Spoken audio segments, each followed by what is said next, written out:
તો હવે સમાચારોમાં આ તરફ વાત કરીએ આપણે ડભોઈની. તો ડભોઈ તાલુકા તથા જિલ્લા પંચાયતની બેઠકો માટે યોજાનારી ચૂંટણીને અનુલક્ષીને ચૂંટણી ફરજમાં નિયુક્ત કર્મચારીઓ માટે બેલેટ પેપર દ્વારા મતદાન પ્રક્રિયા યોજાઈ હતી.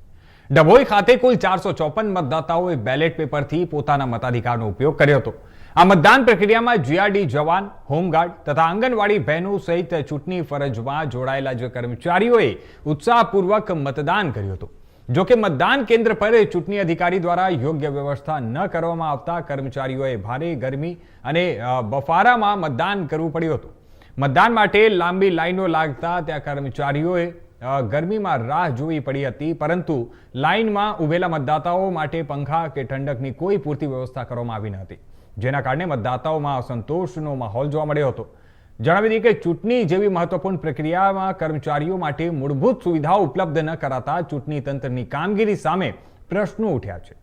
હવે આવનારા મુખ્ય મતદાન દિવસે યોગ્ય વ્યવસ્થા કરવામાં આવે તેવી માંગ કર્મચારીઓ દ્વારા ઉઠાવવામાં આવી રહી છે.